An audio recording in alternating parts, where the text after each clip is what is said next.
നമസ്കാരം, ഞാൻ ഉമേഷ് വരാമൻ. ഗൾഫ് ഫോക്കസിലേക്ക് വിശദമായി. പെഹൽഗാം ഭീകരാക്രമണ പശ്ചാത്തലത്തിൽ രാജ്യത്തിനെതിരായി പ്രസ്താവന നടത്തിയെന്ന കേസിൽ അഖിൽ മാരാർക്കെതിരെ ജാമ്യമില്ലാ വകുപ്പ്.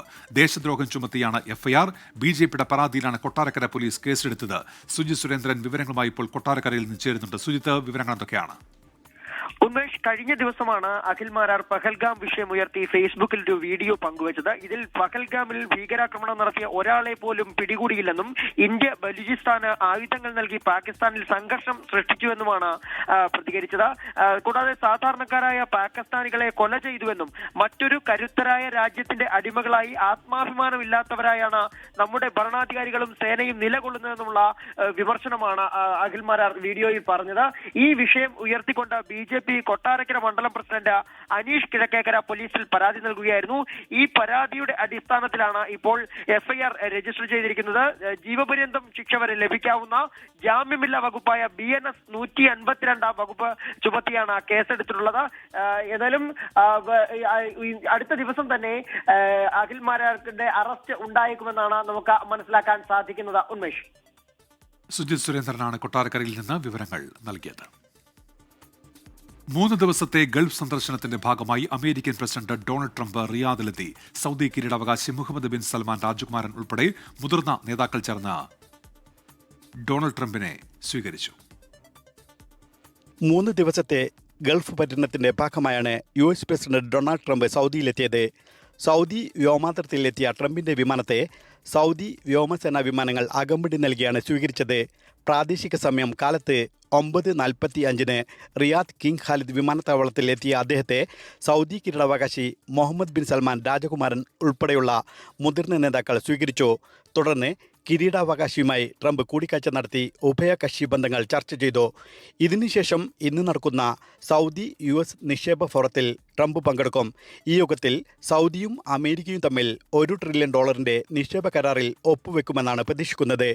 ഇതിനു പുറമെ അമേരിക്കയിൽ നിന്നും $100 ബില്യൺ ആയുധം വാങ്ങുന്ന കരാറിലും ഇരു നേതാക്കളും ഒപ്പുവെക്കും. GCC രാഷ്ട്ര നേതാക്കൾ പങ്കെടുക്കുന്ന നാളെ നടക്കുന്ന അറബ് GCC ഉച്ചകോടിയിലും ട്രംപ് പങ്കെടുക്കും. ഫലസ്തീൻ പ്രസിഡന്റ് മഹ്മൂദ് അബ്ബാസും ഈ യോഗത്തിൽ പങ്കെടുക്കുന്നുണ്ട്. ഗസയിലെ വെടിനിർത്തൽ, ഫലസ്തീനിനെ സ്വതന്ത്ര രാഷ്ട്രമായി അംഗീകരിക്കൽ, സൗദിയും ഇസ്രായേലും തമ്മിലുള്ള ബന്ധം സാധാരണ നിലയിലേക്ക് പുനഃസ്ഥാപിക്കൽ ഉൾപ്പെടെ പശ്ചിമേഷ്യയിലെ സുപ്രധാനമായ പല രാഷ്ട്രീയ വിഷയങ്ങളിലും അനുകൂലമായ തീരുമാനങ്ങളും ഈ യോഗത്തിൽ ഉണ്ടാകുമെന്നാണ് പ്രതീക്ഷിക്കുന്നത്. ഇസ്മായിൽ പയ്യോളി, 24, റിയാദ്. ഇന്ത്യ പാക് വെടിനിർത്തൽ തന്റെ ശ്രമഫലം എന്നാവർത്തിച്ച് American president Donald Trump. India Pak യുദ്ധം അവസാനിപ്പിക്കാൻ താൻ തന്നെയാണ് മുൻകൈയെടുത്തത് എന്ന് ട്രംപ്. സൗദി സന്ദർശന വേളയിലാണ് ട്രംപിന്റെ പരാമർശം. My inaugural address, my greatest hope is to be a peacemaker and to be a unifier. I don't like war. We have the greatest military, by the way, in the history of the world. You know, I rebuilt our military in my first 4 years and rebuilt it into the most powerful military there is. And you saw that when I knocked out ISIS in 3 weeks. People said it would take 4 years, 5 years. We did it in 3 weeks. Just days ago, my administration successfully brokered a historic ceasefire to stop the escalating violence between India and Pakistan. And I used trade to a large extent to do it. I said, fellas, come on, let's make a deal. Let's do some trading. Let's not trade nuclear missiles. Let's trade the things that you make so beautifully. ഇക്കാര്യത്തിൽ Indian വിദേശകാര്യ മന്ത്രാലയം എന്ന നിലപാട് വ്യക്തമാക്കിയതാണ്. ഒരു മധ്യസ്ഥ ഇടപെടൽ ഉണ്ടായിട്ടില്ല, മൂന്നാം കക്ഷിയുടെ ഇടപെടൽ ഉണ്ടായിട്ടില്ല ഇന്ത്യ പാകിസ്ഥാൻ വെടിനിർത്തലിൽ എന്ന് വിദേശകാര്യ മന്ത്രാലയം വ്യക്തമാക്കിയിരുന്നു. പക്ഷേ അമേരിക്കൻ പ്രസിഡന്റ് ഡൊണാൾഡ് ട്രംപ് ആകട്ടെ നേരത്തെ ഉയർത്തിയ വാദം ആവർത്തിക്കുന്നു. അദ്ദേഹം റിയാദിലും ഇന്ന് നടത്തിയ പ്രസംഗത്തിൽ പറയുന്നത് ഇന്ത്യ പാക് വെടിനിർത്തലിൽ തന്റെ ശ്രമഫലമായിട്ടാണ് എന്നാണ്. സംഘർഷ സാഹചര്യം ഒഴിവാക്കാൻ അമേരിക്കയുടെ ഇടപെടൽ ഉണ്ടായി ഈ വിഷയത്തിൽ എന്ന വാദം അമേരിക്കൻ പ്രസിഡന്റ് ഡൊണാൾഡ് ട്രംപ് ആവർത്തിക്കുകയാണ്. ഇന്ത്യ ആ വാദം നേരത്തെ തന്നെ തള്ളിയതാണ്. പ്രധാനമന്ത്രി ഉൾപ്പെടെ തന്റെ പ്രസംഗത്തിൽ മൂന്നാം കക്ഷി ഇടപെടൽ ഉണ്ടായിട്ടില്ല എന്ന കാര്യം വ്യക്തമാക്കിയിരുന്നു. പാകിസ്ഥാനാണ് ചർച്ചയ്ക്കായി ഇന്ത്യയെ സമീപിച്ചത് എന്ന് അദ്ദേഹം വ്യക്തമാക്കിയതാണ്. അതിന് തൊട്ടു പിന്നാലെ ഇന്ന് വിദേശകാര്യ വക്താവ് രൺധീർ ജയ്സ്വാൾ കൂടി ഇക്കാര്യത്തിൽ നിലപാട് വ്യക്തമാക്കിയിരുന്നു. പക്ഷേ ഡൊണാൾഡ് ട്രംപ് അദ്ദേഹത്തിന്റെ വാദത്തിൽ ഉറച്ചു നിൽക്കുന്നു. തന്റെ ശ്രമഫലമായിട്ടാണ് ഇന്ത്യ പാക് വെടിനിർത്തൽ എന്നാണ് അദ്ദേഹം ആവർത്തിക്കുന്നത്. ഒരു പതിറ്റാണ്ടിലേറെ കാലമായി സിറിയയുടെ മേൽ തുടരുന്ന ഉപരോധം നീക്കം ചെയ്യാൻ തീരുമാനിച്ചതായി അമേരിക്കൻ പ്രസിഡന്റ് ഡൊണാൾഡ് ട്രംപ്. റിയാദിൽ നടന്ന സൗദി US നിക്ഷേപ ഫോറത്തിലാണ് സുപ്രധാന പ്രഖ്യാപനം. പ്രതിരോധം, വ്യവസായം, ഊർജ്ജം, ആരോഗ്യം, ബഹിരാകാശം തുടങ്ങിയ വിവിധ മേഖലകളിൽ സഹകരണം വർദ്ധിപ്പിക്കുന്ന കരാറുകളിലും ധാരണാപത്രങ്ങളിലും ഇരു രാജ്യങ്ങളും ഒപ്പുവെച്ചു.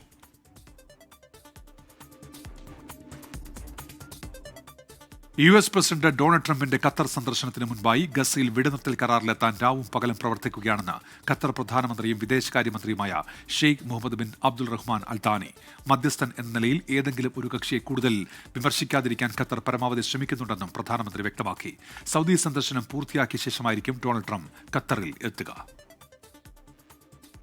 വാഷിംഗ്ടൺ പോസ്റ്റിന് നൽകിയ അഭിമുഖത്തിലാണ് ഷെയ്ഖ് മുഹമ്മദ് ബിൻ അബ്ദുൾ റഹ്മാൻ അൽ താനി ഗസ ഇസ്രായേൽ സംഘർഷം, ഇറാൻ അമേരിക്ക ആണവ കരാർ, സിറിയയിലെ US ഉപരോധം തുടങ്ങിയ വിഷയങ്ങളിൽ ഖത്തർ നടത്തിവരുന്ന ഇടപെടലുകളും നിലപാടുകളും ആവർത്തിച്ചത്. ട്രംപിന്റെ ഖത്തർ സന്ദർശനത്തിൽ സുരക്ഷയും പ്രതിരോധവും ഉൾപ്പെടെയുള്ള ഒന്നിലധികം വിഷയങ്ങളിൽ അമേരിക്കയും ഖത്തറും തമ്മിലുള്ള സഹകരണത്തെക്കുറിച്ച് ചർച്ച ചെയ്യുമെന്ന് പ്രതീക്ഷിക്കുന്നതായി അദ്ദേഹം പറഞ്ഞു. വർദ്ധിച്ചുവരുന്ന ക്രമരഹിതമായ മേഖലയെ സുസ്ഥിരമാക്കാൻ ഖത്തർ നടത്തിവരുന്ന ശ്രമങ്ങളെക്കുറിച്ച് അദ്ദേഹം അഭിമുഖത്തിൽ വിശദീകരിച്ചു. അമേരിക്കൻ ഇസ്രായേലി ബന്ദികളെ മോചിപ്പിക്കുന്നതിൽ ഖത്തർ വഹിച്ച പങ്കിനെക്കുറിച്ച് പരാമർശിക്കവേ കഴിഞ്ഞ 1.5 വർഷത്തിനിടെ ഖത്തറിന്റെ മധ്യസ്ഥതയിൽ 130-ലധികം ബന്ദികളെ മോചിപ്പിച്ചതായി അദ്ദേഹം ചൂണ്ടിക്കാട്ടി. ഇസ്രായേലിൽ ഹമാസ് ആക്രമണം നടത്തിയ ഒക്ടോബർ 7-ന് ഒരു മാസത്തിനു ശേഷം 2023 നവംബറിലാണ് ആദ്യ കരാറിനെ കുറിച്ച് ചർച്ച നടത്തിയത്. ഇതേ തുടർന്നാണ് സ്ത്രീകളും കുട്ടികളും വിദേശികളും ഉൾപ്പെടെ 105 പേരെ വിട്ടയച്ചത്. രണ്ടാമത്തെ വെടിനിർത്തൽ 2025 ജനുവരി വരെ നീട്ടുകയും ഖത്തർ, US, ഈജിപ്ത് എന്നീ രാജ്യങ്ങളുടെ മധ്യസ്ഥതയിൽ നടന്ന തടവുകാരുടെ കൈമാറ്റത്തിലൂടെ 33 ബന്ദികളെ കൂടി മോചിപ്പിക്കാൻ കഴിഞ്ഞതായും ബാക്കിയുള്ളവരെ കൂടി മോചിപ്പിക്കാൻ ശ്രമിച്ചു വരികയാണെന്നും ഖത്തർ പ്രധാനമന്ത്രി പറഞ്ഞു. മധ്യസ്ഥനെന്ന നിലയിൽ ഏതെങ്കിലും ഒരു കക്ഷിയെ മറ്റൊന്നിനേക്കാൾ കൂടുതൽ വിമർശിക്കാതിരിക്കാൻ ഖത്തർ പരമാവധി ശ്രമിക്കുന്നുണ്ടെന്നും എന്നാൽ ആദ്യ കരാറിൽ നിരവധി പ്രശ്നങ്ങളും ലംഘനങ്ങളും ഉണ്ടായിട്ടുണ്ടെന്നും അദ്ദേഹം ചൂണ്ടിക്കാട്ടി. കരാറിന്റെ രണ്ടാം ഘട്ടവുമായി മുന്നോട്ടു പോകുന്നതിന് ഇത് പ്രയാസമുണ്ടാക്കിയെന്നും കക്ഷികൾക്കിടയിൽ വിശ്വാസം നേടിയെടുക്കുന്നതിന് തടസ്സമായെന്നും ഷെയ്ഖ് മുഹമ്മദ് ബിൻ അബ്ദുൾ റഹ്മാൻ അൽ താനി അഭിമുഖത്തിൽ തുറന്നടിച്ചു. ബന്ദികളുടെ ജീവൻ അപകടത്തിലാണോ എന്ന ചോദ്യത്തിന് ഗസയിലെ മറ്റു സാധാരണക്കാർക്ക് നേരിടേണ്ടി വരുന്ന ഏതൊരു അപകട സാധ്യതയും ബന്ദികൾക്കും നേരിടേണ്ടി വരും എന്നായിരുന്നു മറുപടി. പ്രസിഡന്റിന്റെ സന്ദർശനത്തിനു മുമ്പ് എന്തെങ്കിലും ചെയ്തു തീർക്കാൻ ശ്രമിക്കുകയാണെന്നും രാവും പകലും തങ്ങളുടെ പരമാവധി ചെയ്യുന്നുണ്ടെന്നും അദ്ദേഹം കൂട്ടിച്ചേർത്തു. അൻവർ പാലേരി, 24 ദോഹ. ദുബായ് കരാമയിൽ മലയാളി യുവതി കൊല്ലപ്പെട്ട കേസിൽ ആൺസുഹൃത്ത് പിടിയിലായി. അബുദാബിയിലെ ആശുപത്രി ജീവനക്കാരനായ തിരുവനന്തപുരം സ്വദേശിയാണ് പിടിയിലായത് എന്നാണ് സൂചന. വിദര സ്വദേശി ആനിമോൾ ഗിൽഡയാണ് കഴിഞ്ഞ ദിവസം കുത്തേറ്റ് മരിച്ചത്. നാട്ടിലേക്ക് കടക്കാൻ ശ്രമിക്കുന്നതിനിടെ ദുബായ് വിമാനത്താവളത്തിൽ നിന്നാണ് പ്രതിയെ പോലീസ് പിടികൂടിയത്. കൊലപാതകം നടന്നതിന് തൊട്ടു മുൻപുള്ള ദിവസം ആനിമോളെ കാണാൻ പ്രതി അബുദാബിയിൽ നിന്ന് ദുബായിലെത്തിയിരുന്നു. പിന്നീടാണ് മൃതദേഹം താമസ സ്ഥലത്ത് നിന്ന് കണ്ടെത്തുന്നത്. ഇവർക്കിടയിലെ അഭിപ്രായ വ്യത്യാസവും തർക്കവും കൊലപാതകത്തിലെത്തി എന്നാണ് സുഹൃത്തുക്കൾ നൽകുന്ന വിവരം. ഇൻസ്റ്റാഗ്രാം വഴിയുള്ള സൗഹൃദത്തിലൂടെ ആനിമോളെ ഇയാൾ UAE എത്തിക്കുകയായിരുന്നു. പിന്നീട് UAE ഒരു ക്രെഡിറ്റ് സെയിൽസ് സ്ഥാപനത്തിൽ ജോലി ചെയ്തു വരികയായിരുന്നു ആനിമോൾ. അതേസമയം മരണം കൊലപാതകമാണെന്ന് പോലീസ് സ്ഥിരീകരിച്ചിട്ടുണ്ടെങ്കിലും വിശദാംശങ്ങൾ ഔദ്യോഗികമായി പുറത്തുവിട്ടിട്ടില്ല. നടപടികൾ പൂർത്തിയാക്കി ആനിമോളുടെ മൃതദേഹം ഉടൻ നാട്ടിലെത്തിക്കുമെന്ന് സാമൂഹിക പ്രവർത്തകർ അറിയിച്ചു. 24 ദുബായ്. ജിദ്ദയിൽ നടക്കുന്ന ഇസ്ലാമിക് ആർട്ട് ബിനാലെ ഇന്ത്യയിൽ നിന്നുള്ള അപൂർവ വസ്തുക്കളാൽ ശ്രദ്ധേയമാണ്. ചരിത്രം, കല, സംസ്കാരം, ശാസ്ത്രം തുടങ്ങിയ വിവിധ മേഖലകൾക്ക് ഇസ്ലാം നൽകിയ സംഭാവനകൾ ബിനാലയിൽ കാണാം. വിശുദ്ധ കഅബയുടെ കിസ്വ ഉൾപ്പെടെ മക്കയിലെയും മദീനയിലും അപൂർവ വസ്തുക്കൾ കാണാനും പഠിക്കാനും അവസരമുണ്ട്.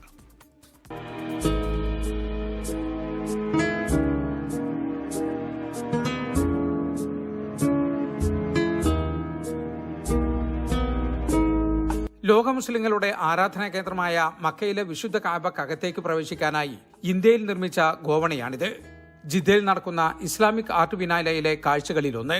മനോഹരമായ കൊത്തുപണികളുള്ള ഗോവണി ദക്ഷിണേന്ത്യയിൽ നിർമ്മിച്ച് AD 1820കളിലാണ് കപ്പൽ വഴി സൗദിയിലെത്തിച്ച് ഹറം പള്ളിക്ക് സംഭാവന നൽകിയത്. 5 മീറ്റർ നീളവും 4 മീറ്റർ ഉയരവുമുള്ള ഈ ഗോവണി വർഷങ്ങളോളം കഅബയിലേക്ക് പ്രവേശിക്കാൻ ഉപയോഗിച്ചു. ടിപ്പുവിന്റെയും മുഗൾ ഭരണകാലത്തെയും അപൂർവ രത്നങ്ങളും വസ്ത്രങ്ങളും ആയുധങ്ങളുമെല്ലാം ഇത്തവണ ബിനാലയിലുണ്ട്.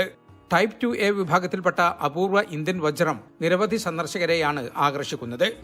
ഏറ്റവും പ്രധാനപ്പെട്ടത് ഇന്ത്യയിലെ മുഗൾ സുൽത്താൻമാർ, രാജാക്കന്മാർ, ചക്രവർത്തിമാരുടെയും മറ്റ് മുസ്ലിം ഭരണാധികാരികളുടെയും കാലത്തുള്ള വിസ്മയകരമായിരിക്കുന്ന കലാ ചിത്രപ്പണികളും അതുപോലെ തന്നെ അവരുടെ ശേഷിപ്പുകളൊക്കെ തന്നെ വളരെ വിശദമായിട്ട് ഇവിടെ പ്രദർശിപ്പിച്ചിട്ടുണ്ട്. അതിൽ പ്രത്യേകമായിട്ട് ടിപ്പുവിൻ്റെ കരവാളും അതുപോലെ അദ്ദേഹം കൊല്ലപ്പെടുന്ന സമയത്ത് ഉപയോഗിച്ചിരുന്ന കടാരിയും ഒക്കെ തന്നെ ഇവിടെ പടയങ്കിയുമെല്ലാം ഈ പ്രദർശനത്തിൽ പ്രത്യേകമായിട്ട് കാണാൻ സാധിക്കും. മലയാളികൾ ഉൾപ്പെടെ നിരവധി സന്ദർശകരാണ് ആർട്ട് ബിനാലേക്ക് എത്തുന്നത്. കഴിഞ്ഞ പ്രാവശ്യത്തിലേക്കാളും കൂടുതൽ വളരെ വ്യത്യസ്തമായിട്ടുള്ള ഒരുപാട് കാഴ്ചകളൊക്കെ കിട്ടി. കുട്ടികളും നന്നായിട്ട് എൻജോയ് ചെയ്യുന്നുണ്ട്. രസമായിരുന്നു. അതേപോലെ തന്നെ ഇസ്ലാമികവുമായി ബന്ധപ്പെട്ട് നമ്മുടെ പഴയകാല നമ്മുടെ സംഭാവനകളായിട്ടുള്ള പല സംഗതികളും ഇവിടെ പ്രദർശിക്കപ്പെട്ടിട്ടുണ്ട്. ജനുവരി 25-നാണ് 4 മാസം നീണ്ടു നിൽക്കുന്ന ഇസ്ലാമിക് ആർട്ട് ബിനാലെ ജിദ്ദ വിമാനത്താവളത്തിലെ വെസ്റ്റേൺ ഹജ്ജ് ടെർമിനലിൽ ആരംഭിച്ചത്. പഠനത്തിനും ഗവേഷണത്തിനും അവസരം നൽകുന്ന നിരവധി അപൂർവ വസ്തുക്കൾ ഇവിടെ പ്രദർശിപ്പിച്ചിരിക്കുന്നു. 5 പ്രദർശന ഹാളുകളിലും പുറത്തുമായി 500-ലേറെ ചരിത്ര കലാവസ്തുക്കൾ പ്രദർശിപ്പിച്ചിരിക്കുന്നു. പ്രവേശനം സൗജന്യമാണ്. കല, ശാസ്ത്രം, സാഹിത്യം തുടങ്ങി വിവിധ മേഖലകളിൽ ഇസ്ലാമിന്റെ മഹത്തായ സംഭാവനകൾ കൃത്യമായി എടുത്തു കാണിക്കുന്നതാണ് ഈ ബിനാലെ. ജിദ്ദ വിമാനത്താവളത്തിൽ നടക്കുന്ന ബിനാലെ മെയ് 25-ന് സമാപിക്കും. Jaleel Kannamangalam, 24 Jeddah. 24 USA sea to sky പദ്ധതിയുടെ ഭൗമദിനാഘോഷങ്ങൾ അമേരിക്കയിലെ കാൻസാസ് സിറ്റിയിൽ നടന്നു. അമേരിക്കയിലെ പ്രമുഖ മലയാളി സംഘടനകളൊന്നായ കേരള അസോസിയേഷൻ ഓഫ് കാൻസാസ് സിറ്റിയുമായി കൈകോർത്തായിരുന്നു ഭൗമദിന ആഘോഷങ്ങൾ സംഘടിപ്പിച്ചത്. കാൻസാസിൽ നിന്ന് നികിത നമ്പ്യാർ തയ്യാറാക്കിയ റിപ്പോർട്ടിലേക്ക്. കേരള അസോസിയേഷൻ ഓഫ് കാൻസർ സിറ്റിയുടെ ആഭിമുഖ്യത്തിൽ 24 ന്യൂസ് സീ ടു സ്കൈ പ്രോഗ്രാമുമായി കൈകോർത്തുകൊണ്ട് ലോണൽ കമ്മ്യൂണിറ്റി ഗാർഡനിൽ വെച്ച് വിപുലമായ ലോക ഭൗമദിനം ആഘോഷിച്ചു. കുട്ടികളും മുതിർന്നവരുമടക്കം നിരവധി പേർ ഇതിന്റെ ഭാഗമായി പങ്കെടുത്തു. നിലം പരുവപ്പെടുത്തുന്നതിനും കമ്പോസ്റ്റ് പാകപ്പെടുത്തുന്നതിനും വിശാലമായ ഗാർഡൻ ബെഡ് ഒരുക്കുന്നതിനും പുതിയ ചെടികൾ വെച്ചുപിടിപ്പിക്കുന്നതിനും വോളണ്ടിയർമാർ കുട്ടികളെ പരിശീലിപ്പിച്ചു. ദേശീയ തലത്തിൽ തന്നെ വിശേഷപ്പെട്ട പ്രസിഡൻഷ്യൽ സർവീസ് അവാർഡ് ലഭിക്കുന്നതിനുള്ള സേവന സമയം ഇതിൽ പങ്കെടുത്ത വിദ്യാർത്ഥികൾക്കായി വോളണ്ടിയർമാർ നൽകി. ഈ കാലഘട്ടത്തിൽ ഭൗമദിനത്തിന്റെ പ്രസക്തി, പരിസ്ഥിതി സംരക്ഷണത്തിന്റെ ആവശ്യകത തുടങ്ങിയവ കുട്ടികൾക്ക് മനസ്സിലാക്കി കൊടുക്കാനുള്ള ഒരു അവസരം എന്ന നിലയിൽ ഭൗമദിന ആഘോഷം വളരെ പ്രയോജനപ്രദമായിരുന്നു. നികിത രവീന്ദ്രൻ, പ്രീതി അനിൽ, പീയൂഷ് കുറുപ്പ് എന്നിവർ ഭൗമദിന ആഘോഷങ്ങൾക്ക് നേതൃത്വം നൽകി. ഒരു കൂട്ടായ്മയുടെ ഭാഗമായി നമുക്ക് എല്ലാവർക്കും കുറച്ച് ചെടികൾ നടാനും അതേപോലെ കുറച്ച് വീഡിങ്ങും അതേപോലെ കുറച്ച് മൾച്ചിങ്ങും ചെയ്യാൻ പറ്റി. Thank you, Sea to Sky, for having us today. I want to thank you guys. You all did an amazing job this morning in our Rose for the Hungry. We look forward to harvesting all Go Green! പരിസ്ഥിതിയെ സംരക്ഷിക്കാൻ ഓരോ വ്യക്തിയും ചെറിയ ശ്രമങ്ങൾ കൊണ്ടും വലിയ മാറ്റങ്ങൾ സൃഷ്ടിക്കാമെന്ന് കാൻസസിലെ യുവതലമുറ തെളിയിച്ചു. കാൻസസ് സിറ്റിയിൽ നിന്നും നികിത രവീന്ദ്രൻ, 24 USA. ഗൾഫ് ഫോക്കസിലേക്ക് തിരികെ. ഖത്തറിൽ ഹമദ് അന്താരാഷ്ട്ര വിമാനത്താവളം മുതൽ പേൾ ഖത്തർ വരെയുള്ള ഭാഗങ്ങളിൽ എല്ലാ തരത്തിലുമുള്ള കടൽ യാത്രകളും പ്രവർത്തനങ്ങളും താൽക്കാലികമായി നിർത്തിവെച്ചതായി ഗതാഗത മന്ത്രാലയം അറിയിച്ചു. മെയ് 13 ചൊവ്വാഴ്ച വൈകുന്നേരം 6 മണി മുതൽ മെയ് 15 വ്യാഴാഴ്ച വൈകുന്നേരം 6 മണി വരെയാണ് ഈ നിരോധനം. മത്സ്യബന്ധന ബോട്ടുകൾ, വിനോദയാത്രാ ബോട്ടുകൾ, വാട്ടർ സ്കൂട്ടറുകൾ, ജെറ്റ് ബോട്ടുകൾ, വിനോദസഞ്ചാര കപ്പലുകൾ, അനുബന്ധ പ്രവർത്തനങ്ങളുമായി ബന്ധപ്പെട്ട ജലയാത്രകൾ എന്നിവയ്ക്ക് ഈ സമയങ്ങളിൽ നിരോധനം ബാധകമായിരിക്കും. ജലയാത്രയുമായി ബന്ധപ്പെട്ട എല്ലാ യാത്രകളും നിർത്തിവെക്കാൻ വ്യക്തികളോടും കപ്പൽ ബോട്ട് ഉടമകളോടും കമ്പനികളോടും സർക്കുലറിൽ നിർദ്ദേശിച്ചിട്ടുണ്ട്. സൗദിയിലെ ലുലു ഹൈപ്പർ മാർക്കറ്റുകളിൽ ഓസ്ട്രേലിയ വീക്ക് ആരംഭിച്ചു. റിയാദിലെ Lulu hyper market diplomatic quarter ബ്രാഞ്ചിൽ നടന്ന ചടങ്ങിൽ സൗദി അറേബ്യയിലെ Australian ambassador Mark Donovan Australia week ഉദ്ഘാടനം ചെയ്തു. സൗദിയിലെ Lulu hyper market director Shaheem Muhammad, Australian എംബസിയിലെ ഉദ്യോഗസ്ഥർ, ലുലു ഗ്രൂപ്പ് പ്രതിനിധികൾ എന്നിവർ പങ്കെടുത്തു. ഓസ്ട്രേലിയയിലെ 129 പ്രമുഖ ബ്രാൻഡുകളുടെ 960 പ്രീമിയം ഉൽപ്പന്നങ്ങൾ ഉപഭോക്താക്കൾക്ക് മുന്നിൽ അണിനിരത്തിയാണ് ലുലു ഓസ്ട്രേലിയ വീക്ക് ഒരുക്കിയിരിക്കുന്നത്. ഓസ്ട്രേലിയയുടെ പ്രീമിയം മാംസോൽപ്പന്നങ്ങൾ, പഴം, പച്ചക്കറികൾ, പാൽ ഉൽപ്പന്നങ്ങൾ, കാൻ ഭക്ഷണ വിഭവങ്ങൾ തുടങ്ങിയവ മേളയിൽ ലഭ്യമാണ്. സൗദി അറേബ്യയിൽ ഉപഭോക്താക്കൾക്ക് മികച്ചതും വേറിട്ടതുമായ ഷോപ്പിംഗ് അനുഭവം ഒരുക്കാനാണ് ലുലു എപ്പോഴും ശ്രമിക്കുന്നത് എന്നും ഓസ്ട്രേലിയ വീക്ക് അതിന്റെ ഭാഗമാണെന്നും സൗദിയിലെ ലുലു ഡയറക്ടർ ഷെഹീം മുഹമ്മദ് പറഞ്ഞു. സൗദിയിലെ എല്ലാ ലുലു ഹൈപ്പർ മാർക്കറ്റുകളിലും മെയ് 17 വരെ ഓസ്ട്രേലിയ വീക്കിന്റെ ഭാഗമായുള്ള വിപുലമായ പ്രദർശനവും വിപണനവും തുടരും. അന്താരാഷ്ട്ര നഴ്സസ് ദിനത്തോട് അനുബന്ധിച്ച് ഖത്തറിലെ ഇന്ത്യൻ നഴ്സുമാരുടെ കൂട്ടായ്മയായ യുണീക്ക് ആഘോഷ പരിപാടികൾ സംഘടിപ്പിച്ചു. ഇന്ത്യൻ അംബാസഡർ വിപുൽ പരിപാടി ഉദ്ഘാടനം ചെയ്തു. ആരോഗ്യ മേഖലയിലെ ഐക്യത്തിന്റെയും പ്രൊഫഷണലിസത്തിന്റെയും സമർപ്പണ ബോധത്തിന്റെയും പ്രതീകമായാണ് എല്ലാ വർഷവും യുണീക്ക് നഴ്സസ് ദിനാഘോഷം സംഘടിപ്പിക്കുന്നത്. DPS മൊണാർക്ക് ഇന്റർനാഷണൽ സ്കൂൾ ഓഡിറ്റോറിയത്തിൽ നടന്ന ചടങ്ങ് ഇന്ത്യൻ അംബാസഡർ വിപുൽ ഉദ്ഘാടനം ചെയ്തു. ഖത്തറിലെ ഇന്ത്യൻ നഴ്സുമാരുടെ സമർപ്പിത സേവനങ്ങളെയും കൂട്ടായ പ്രവർത്തനങ്ങളെയും ഉദ്ഘാടന പ്രസംഗത്തിൽ അംബാസഡർ വിപുൽ പ്രശംസിച്ചു. യുണീക്ക് പ്രസിഡന്റ് ലുഫ്തി കലമ്പന്റെ അധ്യക്ഷതയിൽ നടന്ന ചടങ്ങിൽ IBPC president Taha Muhammad, Hamad medical corporation chief nursing officer Mariam Nooh Al Mutawa, UNIQ general secretary Bindu Linson, treasurer Dileesh Bhargavan, advisory board vice chairperson Mini Sibi, ICBF advisory chairman Baburaj, ആഭ്യന്തര മന്ത്രാലയത്തിലെ community outreach officer Faisal Khudwi, HMC executive director of nursing Thabit Muhammad, Hamad medical corporation director of nursing Mona Uthman ഉൾപ്പെടെ നിരവധി പ്രമുഖർ പങ്കെടുത്തു. Unique mobile app പ്രകാശനം, സാംസ്കാരിക പരിപാടികൾ, പ്രത്യേക സേവനങ്ങൾക്കുള്ള പുരസ്കാരദാനം, ഡ്രോയിംഗ് മത്സര വിജയികൾക്കുള്ള സമ്മാന വിതരണം തുടങ്ങി വിവിധ പരിപാടികൾ ചടങ്ങിനോടനുബന്ധിച്ച് നടന്നു. ICBF മാനേജിംഗ് കമ്മിറ്റി അംഗമായി തെരഞ്ഞെടുക്കപ്പെട്ട മിനി സിബിയെ ചടങ്ങിൽ ആദരിച്ചു. Unique beats musical band show ആഘോഷത്തിന് മാറ്റുകൂട്ടി. അൻവർ പാലേരി, 24 ദോഹ. കുവൈറ്റിൽ ഇന്ത്യൻ നഴ്സസ് ഫെഡറേഷൻ ഓഫ് കുവൈറ്റിന്റെ നേതൃത്വത്തിൽ വിപുലമായി അന്താരാഷ്ട്ര നഴ്സസ് ദിനം സംഘടിപ്പിച്ചു. ഫ്ലോറൻസ് നൈറ്റിംഗേലിന്റെ ഓർമ്മ പുതുക്കിയ പരിപാടി ഫ്ലോറൻസ് ഫിയസ്റ്റ 2025 എന്ന പേരിലാണ് സംഘടിപ്പിച്ചത്. ഇന്ത്യൻ നഴ്സസ് ഫെഡറേഷൻ ഓഫ് കുവൈറ്റിന്റെ നേതൃത്വത്തിൽ ഫ്ലോറൻസ് ഫിയസ്റ്റ 2025 എന്ന പേരിൽ അന്താരാഷ്ട്ര നഴ്സസ് ദിനാഘോഷം സംഘടിപ്പിച്ചു. Kuwait organ procurement head doctor Mustafa Al Mousawi മുഖ്യാതിഥിയായി പങ്കെടുത്തു. പ്രസിഡന്റ് വിജേഷ് വേലായുധൻ അധ്യക്ഷത വഹിച്ച ചടങ്ങിൽ ജോബി ജോസഫ് സ്വാഗതവും ഹംസ പയ്യന്നൂർ, മുഹമ്മദ് ഷാ എന്നിവർ ആശംസകളും അർപ്പിച്ചു. കുവൈറ്റ് നഴ്സിംഗ് സർവീസസ് ഡയറക്ടറെ പ്രതിനിധീകരിച്ച് ദലീല കരീം കുവൈറ്റിലെ നഴ്സിംഗ് രംഗത്തെ ഇന്ത്യയുടെ മികച്ച പങ്കിനെ പ്രകീർത്തിച്ചു. കുവൈറ്റ് നഴ്സിംഗ് ഡയറക്ടർ ഇമാൻ അൽ അവാദി വീഡിയോ സന്ദേശത്തിലൂടെ സദസ്സിനെ അഭിസംബോധന ചെയ്തു. സാമൂഹിക സാംസ്കാരിക രംഗത്തെ നിരവധി പ്രമുഖർ പരിപാടിയിൽ പങ്കെടുത്തു.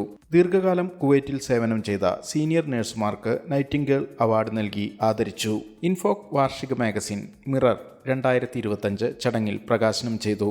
വൈഷ്ണവ് ഗിരീഷ്, ആതിര ജനകൻ, കൃഷ്ണകല തോമസ്, വിഷ്ണുവർദ്ധൻ എന്നിവർ അവതരിപ്പിച്ച സംഗീത സന്ധ്യ ആയിരുന്നു പ്രധാന കലാപരിപാടി. ഇൻഫോക്കിന് നിലവിൽ 5000-ലധികം മെമ്പർമാർ ഉള്ളതായി സംഘാടകർ അറിയിച്ചു. ഇൻഫോക് കെയർ എന്ന പദ്ധതിയിലൂടെ സാമൂഹ്യ സേവന പ്രവർത്തനങ്ങളും സംഘടന നടത്തിവരുന്നു. ജലിൻ തൃപ്രയാർ, 24 കുവൈറ്റ്. ഗൾഫ് ഫോക്കസിലേക്ക് തിരികെ. ലുലു കേരള ഫാഷൻ വീക്കിന്റെ ഭാഗമായി ഏർപ്പെടുത്തിയ വിവിധ പുരസ്കാരങ്ങൾ സമ്മാനിച്ചു. കൊച്ചിക്ക് ആഘോഷ രാവുകൾ ഒരുക്കിയ ലുലു ഫാഷൻ വീക്കിന് സമാപനമായി.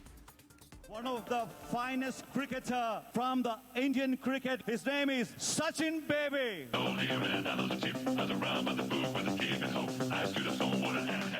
പ്രൈഡ് പുരസ്കാരം ക്രിക്കറ്റർ സച്ചിൻ ബേബിയും ഫാഷൻ വീക്ക് സ്റ്റൈൽ ഐക്കൺ പുരസ്കാരം ഹണി റോസും ബോൾഡ് ആൻഡ് ബ്യൂട്ടിഫുൾ പുരസ്കാരം പ്രയാഗ മാർട്ടിനും ഏറ്റുവാങ്ങി. നടൻ വിനയ് ഫോർട്ടാണ് പുരസ്കാരങ്ങൾ സമ്മാനിച്ചത്. പുരസ്കാര ജേതാക്കൾ റാമ്പിൽ ചുവടുവെച്ചതോടെ ലുലു ഫാഷൻ വീക്കിന്റെ 8ാം പതിപ്പിന് സമാപനമായി.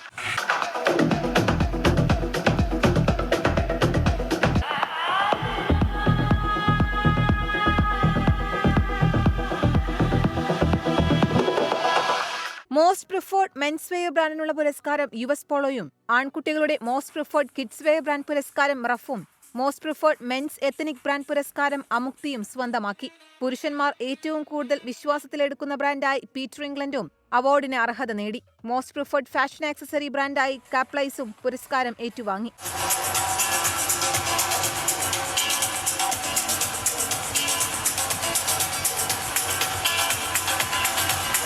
ഫാഷൻ വീക്കിന്റെ ഭാഗമായി ആദിവാസി വിഭാഗത്തിലുള്ളവരും റാമ്പിലെത്തി.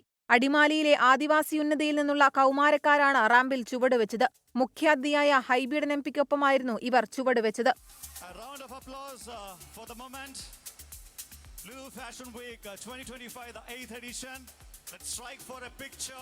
4 ദിവസങ്ങളിലായി 30-ലധികം ഷോകളാണ് ഫാഷൻ വീക്കിന്റെ ഭാഗമായത്. ലോകോത്തര ബ്രാൻഡുകൾക്ക് വേണ്ടി ഇന്ത്യയിലെ പ്രമുഖ മോഡലുകൾ അണിനിരുന്നപ്പോൾ കുഞ്ചാക്കോ ബോബൻ, സണ്ണി വെയിൻ, വിനയ് ഫോർട്ട്, ആൻസൺ പോൾ, കൈലാഷ്, ബിബിൻ ജോർജ്, ഹേമന്ത് മേനോൻ, റിയാസ് ഖാൻ, ധ്രുവൻ, മറീന മൈക്കിൾ കുരിശിങ്കൽ, സാധിക വേണുഗോപാൽ തുടങ്ങി സിനിമാ മേഖലയിൽ നിന്നുള്ള നിരവധി പേർ റാമ്പിൽ ചുവടുവെച്ചു. Lulu Kochi regional director Sadiq Kasim, Lulu India media head NB Swaraj, Lulu hyper markets India general manager Sudheesh Nair, Lulu India HR head Anoop Majeed, Kochi Lulu mall general manager Vishnu Raghunath, Kochi Lulu hyper markets general manager Jo Painadath, category manager Shema Sara, central ബയേഴ്സായ KR ജിനു, ടിനു ജെസി പോൾ തുടങ്ങിയവർ ചടങ്ങിന്റെ ഭാഗമായി. News desk 24. ഖത്തറിലെ മലപ്പുറം ജില്ലക്കാരുടെ പ്രഥമ കൂട്ടായ്മയെ diaspora of Malappuram DOM Qatar Malhar season 2 സംഘടിപ്പിക്കുന്നു. മലപ്പുറം പിറവിദിനത്തോടനുബന്ധിച്ച് അടുത്ത മാസം സംഘടിപ്പിക്കുന്ന പരിപാടിയിൽ പ്രശസ്ത ഗായകൻ കണ്ണൂർ ഷരീഫ്, ഗായിക ഷെയ്ഖ അബ്ദുള്ള എന്നിവർ പങ്കെടുക്കുമെന്ന് സംഘാടകർ അറിയിച്ചു. മൽഹാർ 2025 ദ മലപ്പുറം ഹാർമണി എന്ന പേരിലുള്ള പരിപാടിയുടെ ഔദ്യോഗിക പ്രഖ്യാപനവും സ്വാഗത സംഘം രൂപീകരണവും പ്രമുഖ മോട്ടിവേറ്ററും സോഷ്യൽ മീഡിയ ഇൻഫ്ലുവൻസറുമായ ഫിലിപ്പ് മമ്പാട് ഉദ്ഘാടനം ചെയ്തു. വ്ലോഗർ ഫൈസൽ കോട്ടക്കൽ പരിപാടിക്ക് ആശംസകൾ നേർന്നു. ഒമാനിലെ ഇന്ത്യൻ എംബസിയും ഇന്ത്യൻ സോഷ്യൽ ക്ലബ്ബും അൽഫാജ് ബുക്സുമായും ചേർന്ന് പുസ്തകോത്സവം സംഘടിപ്പിക്കുന്നു. ഫാർസത്തിലെ ഇന്ത്യൻ സോഷ്യൽ ക്ലബ്ബ് ഹാളിൽ നടക്കുന്ന പരിപാടി ഇന്ത്യൻ സ്ഥാനപതി GV ശ്രീനിവാസ് ഉദ്ഘാടനം ചെയ്യും. മെയ് 14 മുതൽ 17 വരെയാണ് പുസ്തകമേള. ഇന്ത്യയും ഒമാനും തമ്മിലുള്ള നയതന്ത്ര ബന്ധത്തിന്റെ 70ാം വാർഷികാഘോഷങ്ങളുടെ ഭാഗമായിട്ടാണ് ഇത്തവണത്തെ പുസ്തകോത്സവം. എല്ലാ ദിവസവും രാവിലെ 10 മണി മുതൽ രാത്രി 10 മണി വരെ പൊതുജനങ്ങൾക്ക് പ്രവേശനമുണ്ടാകും. സീറോ മലബാർ സഭയുടെ ജൂബിലി ആഘോഷത്തിന്റെ ഭാഗമായി സെന്റ് പീറ്റേഴ്സ് ബസിലിക്കയിൽ പ്രത്യേക വിശുദ്ധ കുർബാന അർപ്പിച്ചു. കൽദായ സുറിയാനി സഭയുടെയും സീറോ മലബാർ സഭയുടെയും ആഭിമുഖ്യത്തിലാണ് വിശുദ്ധ കുർബാന അർപ്പിച്ചത്. വത്തിക്കാനിൽ നിന്ന് ഫാദർ നിജോ ജോൺ പള്ളായി തയ്യാറാക്കിയ റിപ്പോർട്ടിലേക്ക്. 2024 ആരംഭിച്ച ജൂബിലി ഇയർ 2025 വന്ന് നിൽക്കുമ്പോൾ ഓറിയന്റൽ സഭകളിലെ എല്ലാ സഭകൾക്കും വേണ്ടിയുള്ള ജൂബിലി സെലിബ്രേഷൻസ് ഈ 4 ദിവസങ്ങളിലായിട്ട് നടന്നുകൊണ്ടിരിക്കുകയാണ്. ഇന്നേ ദിവസമാണ് വത്തിക്കാൻ ബസിലിക്കയിൽ വെച്ച് ജൂബിലി സെലിബ്രേഷനുമായി ബന്ധപ്പെട്ടുകൊണ്ടുള്ള വിശുദ്ധ കുർബാന അർപ്പിക്കപ്പെട്ടത്. വിശുദ്ധ കുർബാനയ്ക്ക് നേതൃത്വം വഹിച്ചത് കാൽഡിയൻ ചർച്ചിൻ്റെ പാത്രികീസായിരിക്കുന്ന ബിയാജിജോൾ ലൂയിസ് റാഫേൽ സാക്കോ പ്രഥമൻ പിതാവായിരുന്നു. പിതാവിനോട് ചേർന്ന് സഹകാർമ്മികരായിരുന്നത് സിറോ മലബാർ സഭയുടെ അധ്യക്ഷനായിരിക്കുന്ന major arch bishop Mar Raphael Thattil പിതാവും കർദിനാൾ ജോർജ് കൂവക്കാട്ട് പിതാവുമായിരുന്നു. പിതാക്കന്മാരോട് ചേർന്ന് സീറോ മലബാർ സഭയിലെ മറ്റ് പിതാക്കന്മാരും വൈദികരും അതുപോലെ തന്നെ മറ്റ് എല്ലാ ഓറിയൻ്റൽ സഭകളിലെ വൈദികരും ഇതിൽ പങ്കുചേരുകയുണ്ടായി. അതോടൊപ്പം തന്നെ ഓറിയൻ്റൽ ഡിക്കാസ്റ്ററി പ്രീഫെക്റ്റായിരിക്കുന്ന കാർഡിനൽ ക്ലൗദിയോ ഗുജറോത്തി അദ്ദേഹം ഇന്ന് ഓറിയൻ്റൽ സഭകളുടെ ഈ വിശുദ്ധ കുർബാനയ്ക്ക് ശേഷം നന്ദി പറയുകയും പ്രത്യേകിച്ച് കേരളത്തിൽ സ്ഥിതി ചെയ്യുന്ന സീറോ മലബാർ സഭയുടെ ആ വലിയ ചൈതന്യത്തെ ഉദ്ഘോഷിച്ചുകൊണ്ട് തന്നെ അദ്ദേഹം സംസാരിക്കുകയും ചെയ്യുകയുണ്ടായി. ഈ എല്ലാവിധത്തിലുള്ള ലിറ്ററേച്ചറിക്കൽ സെലിബ്രേഷൻസിനും നേതൃത്വം നൽകിയത് യൂറോപ്പിലുള്ള അപ്പസ്തോലിക് വിസിറ്റേഷൻ്റെ പിതാവായിരിക്കുന്ന സ്റ്റീഫൻ ചെറുപ്പണത്തെ പിതാവിനോട് ചേർന്ന് ജനറൽ കോർഡിനേറ്റർ വർക്ക് ചെയ്തത് ക്ലെമൻ്റ് പാടത്തിപ്പറമ്പിൽ അച്ഛനുമായിരുന്നു. ന്യൂസ് 24 ചാനലിന് വേണ്ടി ക്യാമറാമാൻ ജിയോടൊപ്പം father Nijo John Pallai. Gulf focus പൂർത്തിയാവുകയാണ്. Good night.